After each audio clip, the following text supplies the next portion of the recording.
बच्चों हम पढ़ रहे थे विलियम के अणुसंख्या गुणधर्म, जिसमें से एक अणुसंख्या गुणधर्म वाष्प दाब में आपेक्षिक अवनमन मैंने बता दिया है, जिसके ऊपर राउथ का नियम भी है वो भी बता दिया है, और राउथ के नियम पे आदर्श विलियन तथा अनादर्श विलियन भी मैंने बता दिया है। आज हम दूसरा अणुसंख्या गुणधर्म पढ़ेंगे, वो है परासरण दाब। परासरण दाब इंग्लिश में परासरण दाब को बोलते हैं ऑस्मोटिक प्रेशर। Osmotic pressure. तो परासरण दाब को जानने से पहले हम पढ़ेंगे परासरण के बारे में, परासरण क्या है। और परासरण को भी जानने से पहले इसमें एक टर्म और आती है अर्धपारगम्य झिल्ली, सेमी परमेबल मेम्ब्रेन।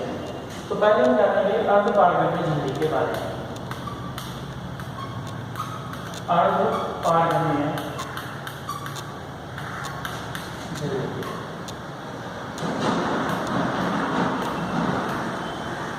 इंग्लिश में बोलते हैं सेमी परमेबल मेम्ब्रेन।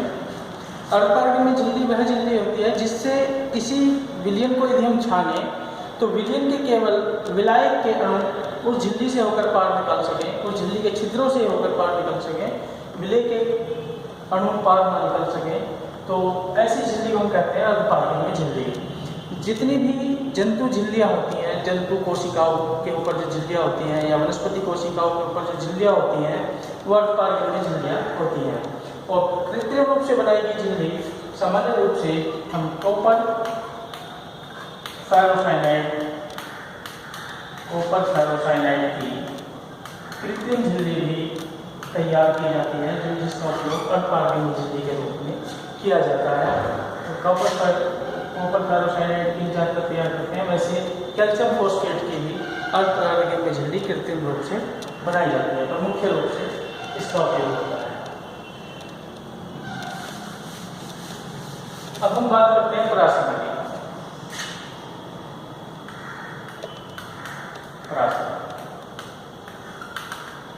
परासरण को इंग्लिश में बोलते हैं ओस्मोसिस। कोई शुद्ध विलायक है, उस शुद्ध विलायक में कोई अवाष्पशील विलय पदार्थ मिलाया और उससे जो विलयन बना उस विलयन को और उस शुद्ध विलायक को एक अर्धपारगम्य झिल्ली द्वारा हमने पृथक कर दिया, बीच में अर्धपारगम्य झिल्ली लगा दी। तो उस अर्धपारगम्य झिल्ली से होकर के क्या होगा, विलायक के कण गतिमान करेंगे, पर विलयन से करेंगे विलायक की ओर या विलायक से विलयन की ओर। यही परासरण की क्रिया में महत्वपूर्ण रखता है, ध्यान रखेंगे।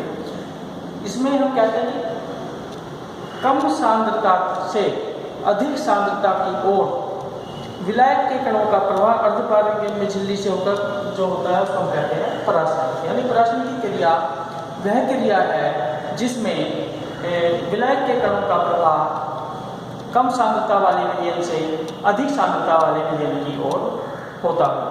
यदि हम दो विलयनों को अर्धपारगम्य झिल्ली द्वारा सेपरेट कर दें, यानी बीच में अर्धपारगम्य झिल्ली लगा दें दो विलयनों के, तो कम सांद्रता वाले विलयन से अधिक सांद्रता वाले विलयन की ओर विलायक के कणों के प्रवाह को हम कहते हैं परासरण।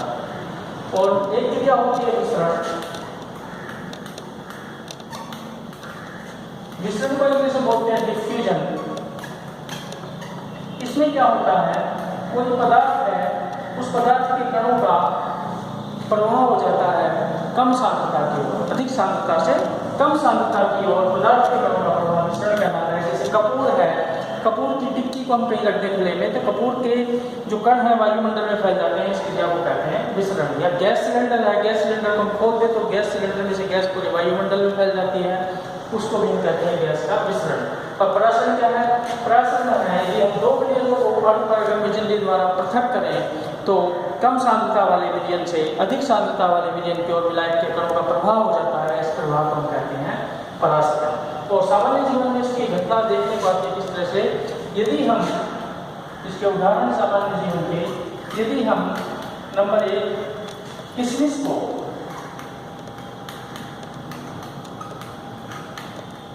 जल में रख दें, जल में रख दें तो क्या होगा, किशमिश फूल जाती है, किशमिश फूल जाती है।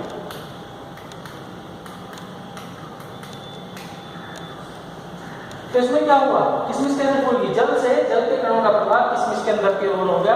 किशमिश के अंदर जो विलयन है वो ज़्यादा गाढ़ा है और जल जो है वो पूरी तरह से विलायक है, उसमें कुछ नहीं मिला हुआ है। तो जल में से विलायक के कणों का प्रवाह किशमिश की ओर हो जाता है, यानी कम सांद्रता से अधिक सांद्रता की ओर विलायक के कणों का प्रवाह हो जाता है। इस घटना को हम क्या कहेंगे, परासरण। इसमें क्या हो रहा है, बाहर से अंदर की ओर विलायक के कणों का प्रवाह हो रहा है किशमिश के अंदर की ओर, तो इसको हम अंतःपरासरण भी इस घटना को कहते हैं, अंतःपरासरण। एंड ऑफ ओस्मोसिस इंग्लिश में इसको बोलेंगे। दूसरा उदाहरण, यदि हम अंगूर को चीनी के संतृप्त विलयन में रखें, संतृप्त विलयन में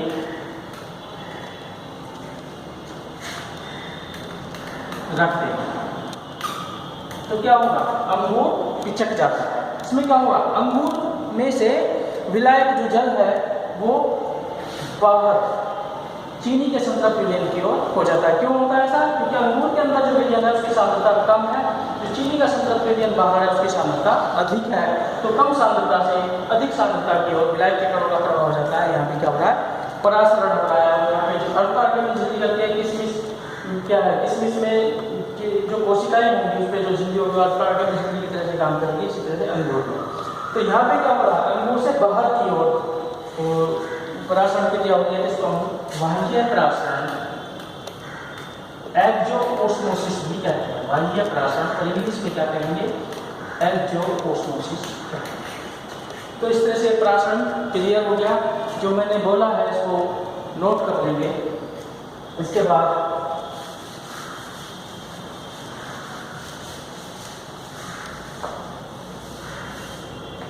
हम पढ़ेंगे परासरण दाब के बारे में। परासरण दाब क्या है, जब दो विलयनों को हम अर्धपारगम्य झिल्ली द्वारा पृथक करते हैं तो विलायक के कणों का प्रभाव कम सांद्रता वाले विलयन से अधिक सांद्रता वाले विलयन की ओर होता है।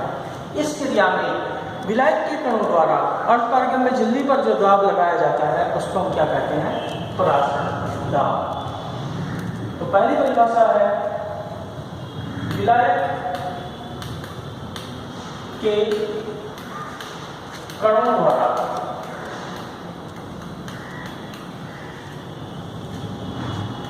अर्धपारगम्य झिल्ली पर, अर्धपारगम्य झिल्ली पर लगाया गया दाब, जिसके फलस्वरूप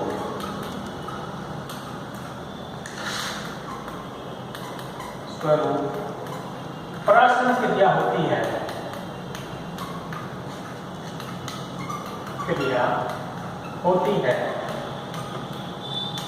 परासरण दाब क्या होता है, परासरण दाब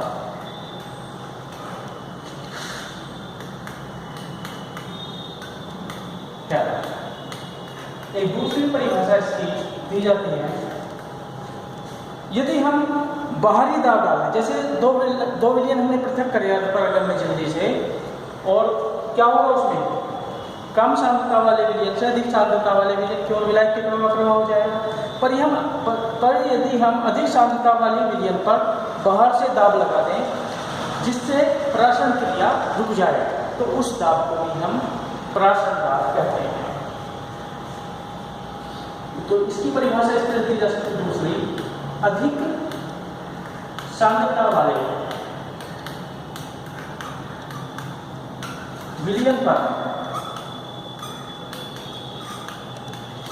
लगाया गया वह बाहरी दाब जो कम सांद्रता वाले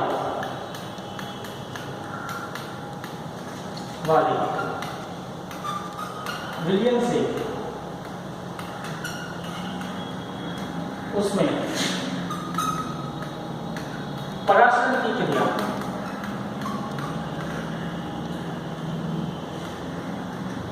क्रिया को रोक दे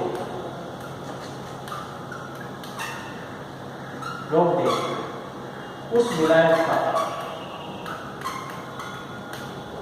कौन से विलायक का? जिसमें वे दोनों विलयन बने हैं, उस विलायक का प्राशन भाव क्या?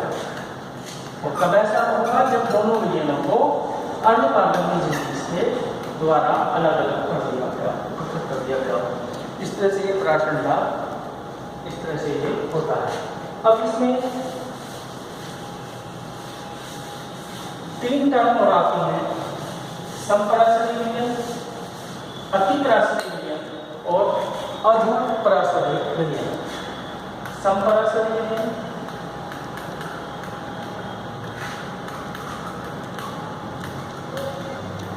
आइसोटोनिक सॉल्यूशन इसको बोलते हैं इंग्लिश में।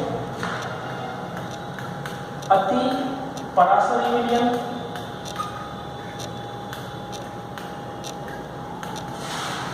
इसको बोलते हैं हाइपरटोनिक सॉल्यूशन। तीसरा अधपराशरी विलयन, इसको बोलते हैं हाइपोटोनिक सॉल्यूशन। ये क्या है? यदि दो विलयन जो अतिपारगम्य झिल्ली द्वारा पृथक रखे हैं उनका प्राशन दाब समान हो तो ऐसे विलयन कहलाते हैं समपराशरी विलयन। और ऐसे विलयनों में प्राशन की क्रिया नहीं होती है, जिनके बीच में अतिपारगम्य झिल्ली लगी हो तो कोई प्राशन की क्रिया नहीं हो। दूसरा है अतिपराशरी विलयन, जो दो विलयन अतिपारगम्य झिल्ली द्वारा पृथक हुए हैं, जिनमें उनमें से जिस विलयन का प्राशन दाब अधिक है उसको हम कहते हैं अतिपराशरी विलयन, और जिस विलयन का प्राशन दाब कम है उसको बोलते हैं अधपराशरी विलयन। इसके बाद इस चैप्टर में हम प्राशन दाब की सहायता से विलय पदार्थ का अणुभार कैसे ज्ञात करेंगे, यानी ये किस तरह से अणु संख्या गुण प्रदर्शित करता है प्राशन दाब, किस तरह से ये विलय के कणों की संख्या पर निर्भर करता है, तो ये हम आगे पढ़ेंगे। जो प्राशन दाब के नियम पढ़ेंगे, जो वन टॉप ने दिए हैं उसको अगली वीडियो में पढ़ेंगे। आज बस इतना ही।